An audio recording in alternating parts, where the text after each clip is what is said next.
दोस्तों पार्ले जी एक ऐसा बिस्किट जिसका स्वाद बच्चे से लेकर बुजुर्ग तक हर किसी के जुबान पर चढ़ा रहता है। दोस्तों पार्ले जी आज लगभग 100 करोड़ से भी ज़्यादा बिस्किट हर महीने बेचता है और दोस्तों हर लगभग 4,500 लोग हर सेकंड इसके बिस्कुट को खाते हैं। दोस्तों आज की इस वीडियो में हम यही जानेंगे कि पार्ले जी कैसे इतना बड़ा ब्रांड बना और कैसे इसने अपने बिस्किट के दाम को जब से बना है अब तक केवल 5 रुपये ही रखा है और उससे भी ये हज़ारों करोड़ रुपए का प्रॉफिट कमा रहे हैं। दोस्तों अगर आप चैनल पर नए हैं तो हमारी छोटी सी यूट्यूब फैमिली के साथ जुड़कर इसको और भी बड़ा करें, जिससे कि हम आपके लिए ऐसी रियल बिजनेस केस स्टडीज लगातार इस चैनल पर लाते रहेंगे। दोस्तों ये कहानी है आज़ादी से पहले की। दोस्तों आज़ादी से पहले भारतीय मार्केट पर अंग्रेज़ों का पूरा कब्जा था और अंग्रेज़ भारतीय मार्केट में एक बहुत ही महंगी कैंडी बेचा करते थे जो खाने में काफ़ी टेस्टी थी, लेकिन उसको केवल अमीर लोग ही अफोर्ड कर पाते थे क्योंकि वो काफ़ी ज़्यादा महंगी थी। इसीलिए उस वक्त के एक व्यापारी जो रेशम का व्यापार करते थे, मोहनलाल दयाल ने देखा कि क्यों ना अपनी खुद की एक ऐसी कैंडी बनाई जाए जो सस्ती भी हो और जिसको भारतीय लोग भी खरीद कर आसानी से खा सकें और उसका आनंद ले सकें। इसीलिए उन्होंने सोचा कि क्यों ना हम भी ऐसी कैंडी बनाएं और इसको बनाने के लिए वो जर्मनी गए। जर्मनी जाकर उन्होंने कैंडी और बिस्किट बनाना सीखा और वहीं से वो 60,000 रुपये की एक मशीन भी लाई जिससे कैंडी और बिस्किट दोनों ही चीज़ों को बनाया जा सकता था। जैसे ही उन्होंने फिर अपनी कैंडी बनाई उसको भारतीय लोगों ने काफ़ी पसंद किया क्योंकि वो काफ़ी सस्ती भी थी और स्पेशली भारतीय लोगों के लिए बनाई गई, इसलिए भारतीय लोगों ने उसको काफ़ी पसंद भी किया और धीरे धीरे वो कैंडी अंग्रेज़ों की बनाई हुई कैंडी से आगे निकल गई और वो भारतीय मार्केट में छा गई, पूरी तरह से बिकने लगी। लेकिन यहाँ कैंडी की जंग तो जीत ली थी। अब मोहनलाल दयाल ने सोचा कि क्यों ना एक और चीज़ है जिसको मुझे बीट करना है और वो था बिस्किट। उस टाइम पे अंग्रेज एक अलग तरह का बिस्किट खाया करते थे और वो काफ़ी महंगा हुआ करता था क्योंकि वो विदेशों से इंपोर्ट किया गया हुआ था। भारत में ओबियसली बिस्कुट उस समय पर नहीं बनाए जाते थे। इसीलिए फिर मोहनलाल दयाल ने सोचा कि क्यों ना बिस्किट भी अपने खुद के बनाकर अपने भारतीय लोगों को उनको सस्ते में देकर भारत में बिस्कुट बनाया जाए। और उन्होंने उस मशीन से जो वो जर्मन से लाए थे उस मशीन से फिर बिस्कुट का निर्माण भी सन 1939 में शुरू किया। एक तरफ जहाँ उन्होंने 1929 में कैंडी बनाना शुरू किया था, 10 साल में कैंडी भी काफ़ी टॉप पर पहुंच चुकी थी। फिर उन्होंने 1939 में बिस्किट का निर्माण भी शुरू किया। देखते ही देखते उन्होंने फिर पार्ले बिस्किट बनाने शुरू किए जो ग्लूको बिस्किट थे और वो बिस्किट इतने सस्ते थे और उनकी क्वालिटी भी इतनी अच्छी थी कि वो देखते ही देखते भारतीय लोगों के पसंद आने लगे क्योंकि वो 5 रुपये की शुरुआती कीमत में मिलते थे। इसीलिए वो लोगों को काफ़ी पसंद भी आने लगे और देखते ही देखते पार्ले जी के ग्लूको बिस्किट पूरी भारतीय मार्केट में छा गए और जहाँ एक तरफ अंग्रेजी बिस्किट थे जो काफ़ी महंगे थे वो धीरे धीरे सिमटते चले गए। पार्ले जी के बिस्किट इतने फेमस हो गए थे कि सेकंड विश्व युद्ध में जो ब्रिटिश इंडियन आर्मी थी उसके जो फौजी थे उनको भी पार्ले जी के बिस्किट ही दिए जाते थे जिससे कि वो जंग में लड़ सकें और उनको खा सकें। उस वक्त तक पार्ले जी के बिस्किट इतने फेमस हो चुके थे कि क्या फौज और क्या आम आदमी सभी पार्ले जी के बिस्कुटों का यूज करने लगे थे। अब इनकी कंपनी इतनी फेमस तो हो चुकी थी लेकिन अभी तक इन्होंने अपनी कंपनी का नाम नहीं रखा था। नाम को सोचना समझने की इनको समय ही नहीं मिला, इसीलिए इन्होंने फिर जहाँ पर अपनी कंपनी खोली थी विले पार्ले, उसी के नाम पर कंपनी का नाम पार्ले रखा गया। शुरुआत में कंपनी में केवल 12 लोग ही काम करते थे और वो भी वो लोग थे जो इनके घर के आपस के ही लोग थे।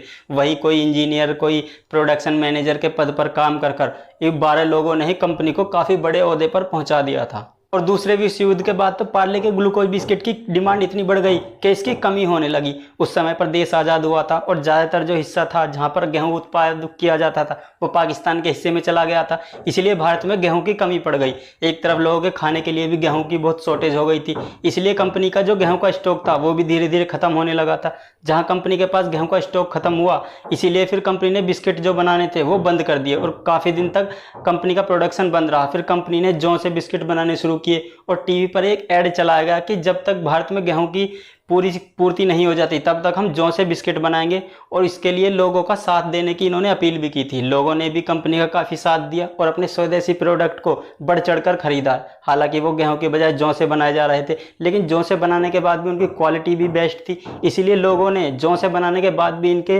पार्ले ग्लूको बिस्किट को हाथों हाथ खरीदा, जिससे कि कंपनी की ग्रोथ धीरे धीरे तेज होने लगी और कंपनी धीरे धीरे एक बड़ा नाम बनती चली गई। फिर कंपनी ने अलग अलग तरह के प्रोडक्ट अपने पोर्टफोलियो में ऐड करने शुरू कर दिए। नई नई तरह की कैंडी, पार्ले मेलोडी, पॉपिंस, नई नई तरह की कैंडी भी इन्होंने अपने पोर्टफोलियो में 80 के दशक तक ऐड करनी शुरू कर दी थी। फिर कंपनी ने अपना टीवी कमर्शियल भी शूट किया। 90 के दशक में शक्तिमान को लेकर भी इन्होंने एक ऐड शूट किया जो भी काफ़ी फेमस हुआ, जिससे भी पार्ले के ग्लूको बिस्किट की जो पॉपुलैरिटी थी वो लोगों के बीच काफ़ी बनती चली गई और देखते ही देखते पार्ले एक बहुत बड़ा नाम बनता चला गया भारतीय बिस्किट इंडस्ट्रीज़ के अंदर। लेकिन फिर 80 के दशक तक और भी ज़्यादा कंपनी आ चुकी थी बिस्किट बनाने में और उन्होंने उन्होंने भी अपने ग्लूकोज बिस्किट बनाकर बाजार में उतारने शुरू कर दिए। एक तरफ जब ब्रिटानिया ने भी सेम पार्ले के जैसे ग्लूकोज लिखे हुए बिस्किट बाजार में उतारे, जिससे मार्केट में काफ़ी कन्फ्यूजन क्रिएट हो गया, जहां पार्ले के ग्लूकोज बिस्किट और ब्रिटानिया के ग्लूकोज बिस्किट लगभग सेम दिखने लगे थे और उन पर जो ग्लूकोज लिखा होता था वो भी सेम ही था। इसलिए लोग दुकान पर जाकर जब भी ग्लूकोज बिस्किट मांगते थे तो लोग बाग यही नहीं समझ पाते थे इनको पार्ले का चाहिए या ब्रिटानिया का। इसलिए वो कभी कभी ऐसा होता था कि पार्ले की जगह ब्रिटानिया का बिस्कुट लोगों को दे देते थे, जिससे ब्रिटानिया को काफ़ी फायदा हो रहा था। इसलिए पार्ले ने सोचा कि क्यों ना इस समस्या से निपटा जाए। उन्होंने इस समस्या से निपटने के लिए पहले तो अपनी पैकेजिंग को पूरी तरह से ब्रिटानिया से अलग किया। अलग करने के बाद फिर जहां पर पार्ले ग्लूकोज लिखा आता था उसकी जगह पार्ले जी कर दिया। जी का मतलब बेसिकली ग्लूकोज से ही था, लेकिन उसने ऐसा इसलिए किया ताकि उसके प्रोडक्ट मार्केट में सबसे अलग दिखे, जिससे लोग एक बार में देखते ही ये समझ जाए कि ये पार्ले का बिस्किट है।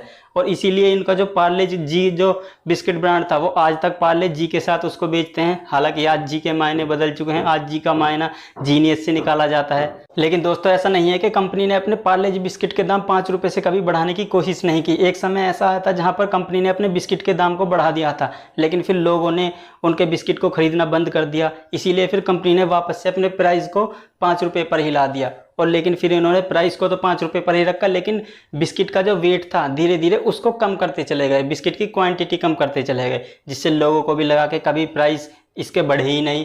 लेकिन ये सच है, प्राइस नहीं बढ़े, लेकिन उसकी क्वांटिटी भी साल दर साल कंपनी ने कम की, जिससे कि वो लगातार प्रॉफिटेबल बनी रहे।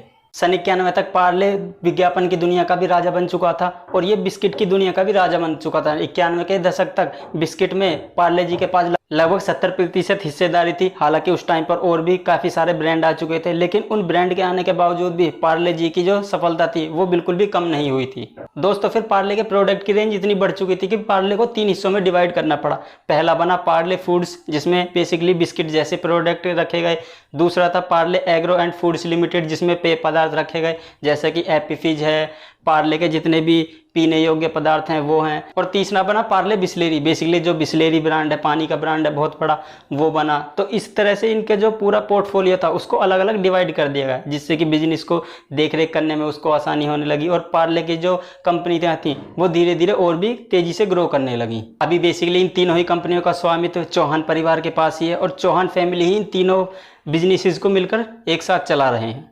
और दोस्तों फिर कंपनी ने 2000 के दशक के बाद भारत ही नहीं बल्कि अपने कारोबार को और भी पूरी दुनिया में फैलाना शुरू किया, जिससे कंपनी के प्रोडक्ट को और भी ज़्यादा वाइड रेंज मिली और कंपनी को और भी ज़्यादा प्रॉफिट होने लगा। और ऐसा नहीं है कि कंपनी ने अपने प्रोडक्ट को सीमित ही रखा, आज तक भी कंपनी अपने प्रोडक्ट को धीरे धीरे बढ़ा रही है, नए नए प्रोडक्ट अपने पोर्टफोलियो में ऐड करती जा रही है। और कंपनी की सफलता का अंदाजा आप इसी बात से लगा सकते हैं कि जब कोविड के दौरान 2020 में लॉकडाउन लगा था, जहां पर सभी कंपनियों को लॉस हुए थे, वहां पर एकमात्र ऐसी बिस्किट कंपनी जिन्होंने रिकॉर्ड तोड़ बिक्री की थी और हजारों करोड़ों रुपए का प्रॉफिट जनरेट किया था लॉकडाउन के अंदर। दोस्तों आज कंपनी भारत ही नहीं बल्कि यूएस, यूके, कनाडा, ब्रिटेन सहित 21 ऐसे देश हैं जहां पर आज इनके प्रोडक्ट बिकने के लिए जाते हैं। और कंपनी ने अपने मैन्युफैक्चर प्लांट भी कई सारे बाहर के देशों में भी लगा रखे हैं, जिससे कंपनी को हजारों करोड़ रुपए का रेवेन्यू जनरेट होता है और आज कंपनी इतनी बड़ी ब्रांड बन चुकी है। तो दोस्तों आज की इस इंटरेस्टिंग स्टोरी में इतना ही।